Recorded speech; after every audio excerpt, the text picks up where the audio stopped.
तो हेलो दोस्तों, my name is Manoj और हम लोग इस वीडियो में बात करने वाले हैं फिजिकल प्रॉपर्टीज ऑफ मेटल्स।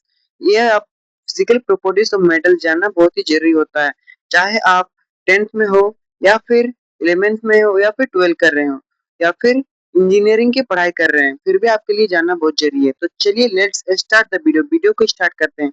उससे पहले अगर आप हमारे चैनल को सब्सक्राइब नहीं किए तो चैनल को सब्सक्राइब कर लीजिए, क्योंकि इसमें हर एक दिन नया वीडियो आते रहता है जिससे आप कुछ सीख पाएंगे। तो चलिए वीडियो को स्टार्ट करते हैं। फिजिकल प्रॉपर्टीज ऑफ मेटल, इसे जानने से पहले आपको इसका मीनिंग समझना पड़ेगा। इसका मीनिंग क्या होता है, तो चलिए इसका मीनिंग देखते हैं। तो देखिए इसमें क्या लिखा है। Physical properties are the characteristic of a material that can be observed और measured without changing its chemical nature. इसका मतलब ये है कि फिजिकल प्रॉपर्टीज की ऐसी विशेषताएं हैं जो बिना केमिकल चेंजिंग के उसे हम लोग ऑब्जेक्ट और मेजर कर सकते हैं। देखिए एग्जांपल में है lustre, malleability, ductility, high density, sonorous nature, ETC. मतलब और भी है, इसके बारे में हम लोग को डिटेल्स पढ़ना है।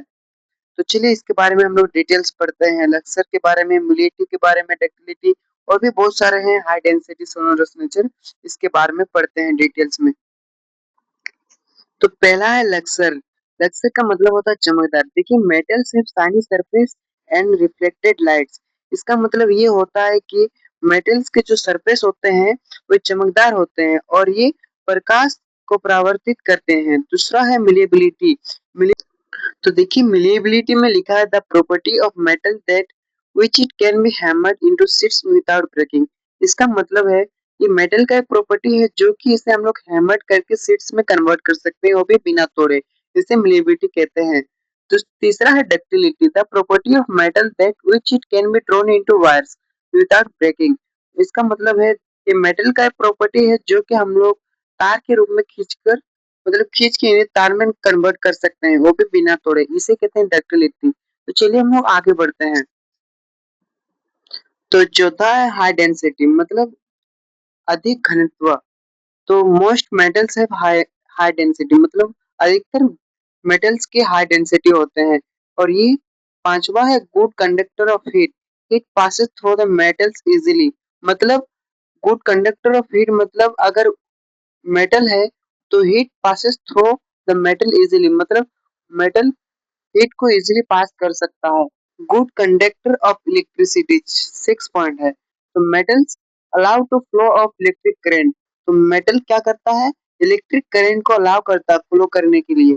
तो ये गुड कंडक्टर ऑफ इलेक्ट्रिसिटी होता है। उसके बाद है 7वां पॉइंट, सोनोरस नेचर। मतलब सोनोरस मतलब नेचर क्या होता है, metals produce a ringing sound.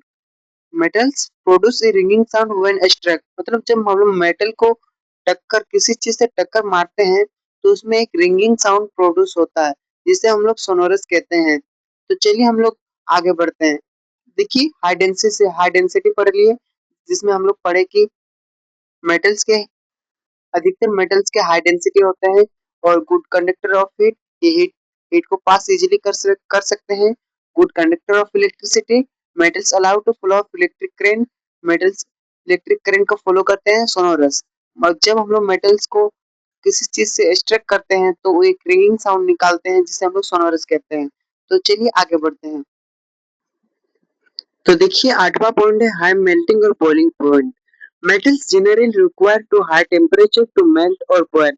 मतलब मेटल्स को जनरली अगर आपको मेल्ट और बॉयल करना है तो उसके लिए हाई टेम्परेचर का जरूरत पड़ेगा। तो इसका टॉपिक हाई मेल्टिंग और बॉइलिंग पॉइंट कंप्लीट हो गया। तीसरा है स्ट्रेंथ एंड हार्डनेस। देखिए मेटल्स हार्ड और स्ट्रॉन्ग होते हैं, लेकिन कुछ ऐसे भी मेटल्स है जो कि हार्ड और स्ट्रॉन्ग नहीं होता है, जैसे कि सोडियम और पोटेशियम। वे हार्ड और हार्ड और स्ट्रॉन्ग नहीं होते हैं। और लिथियम भी, उसे हम लोग इजीली चाकू से काट सकते हैं। देखिए 10वां टॉपिक है ये, जो कि लास्ट टॉपिक है, solid at room temperature. Most metals are solid at room temperature, but except mercury is which is liquid. मतलब अधिकतर मेटल्स मतलब अधिकतर मेटल्स मोस्ट मेटल्स रूम के टेम्परेचर पर सॉलिड होता है, लेकिन एक ऐसा धातु है जो कि रूम के टेम्परेचर पर लिक्विड होता है, जिसे हम लोग मरकरी कहते हैं। तो चलिए आई होप आपको समझ में आया होगा। तो चलिए हम लोग आगे बढ़ते हैं। तो दोस्तों, आई होप आपको समझ में आया होगा। अगर आपको वीडियो पसंद आया तो लाइक और सब्सक्राइब करें और अपने एक फ्रेंड को शेयर करें। और अभी तक हमारे व्हाट्सएप ग्रुप में ज्वाइन नहीं हुए तो ज्वाइन हो जाए। वो उसमें आप मुझे पर्सनली मैसेज करके आप अपना डाउट क्लियर कर सकते हैं। और अगर कुछ डाउट है तो कमेंट भी कर सकते हैं। और उस कमेंट को मैं उसके बारे में एक वीडियो बनाऊंगा जिससे आपका टॉपिक क्लियर हो। मुझे उम्मीद है कि ये वीडियो आपके लिए नॉलेजफुल रहा होगा। तो thanks for watching this video. मिलते हैं और एक नई वीडियो के साथ। तब तक के लिए bye. Thanks for watching this video. Bye bye. अगर कुछ डाउट है तो कमेंट में जरूर पूछिए और ये बताइए कि मेरा वीडियो कैसा लगा, ये भी कमेंट में बता दीजिए। और व्हाट्सएप ग्रुप में ज्वाइन नहीं हुए तो ज्वाइन हो जाइए। Thanks for watching this video. Bye.